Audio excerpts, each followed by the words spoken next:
Adoré par certains, accueilli à bras ouverts, hué par d'autres qui n'hésitent pas à lui lancer des œufs.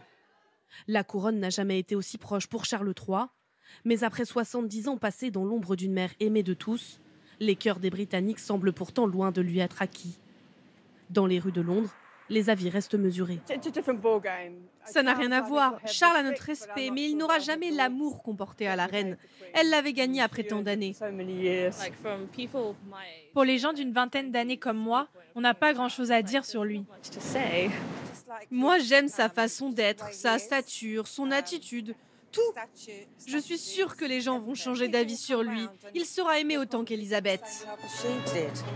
Mais pour l'heure, la popularité de Charles III est bien loin de celle d'Élisabeth II.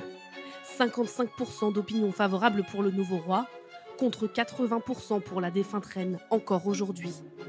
Depuis son accession au trône, les voix dissonantes se font entendre.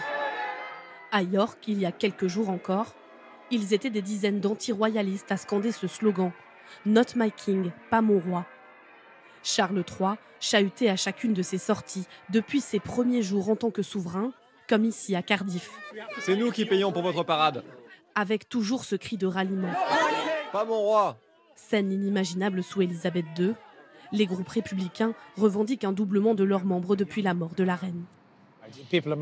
Les gens sont plus enclins à être critiques maintenant, c'est plus sain. Il était temps.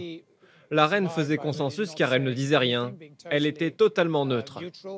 Les gens pouvaient projeter les opinions qu'ils voulaient sur elle et ils voulaient croire qu'elle était là pour le plus grand bien.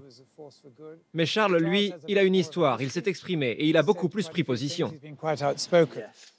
Loin de la réserve imperturbable de sa mère, Charles, lui, a profité de sa relative liberté d'expression tout au long de sa vie, n'hésitant pas à multiplier les prises de position très tranchées, sur l'environnement notamment. Les dirigeants ne font que parler. Le problème, c'est qu'il faut agir, ce que j'essaye de faire depuis 40 ans. Charles III a même été au cœur d'un scandale. Il aurait reçu des valises d'argent douteux pour ses associations caritatives, 3 millions d'euros de la part d'un homme politique qatari controversé. Symbole d'un monarque dont les faits et gestes sont plus scrutés que jamais, et d'un peuple britannique moins enclin à fermer les yeux. En 1953, 90% des Britanniques pensaient qu'il fallait absolument que la monarchie perdure. Aujourd'hui, on est juste au-dessus de 50% seulement. Et c'est justement pour ça que de plus en plus de questions se posent, par exemple sur le financement de la monarchie.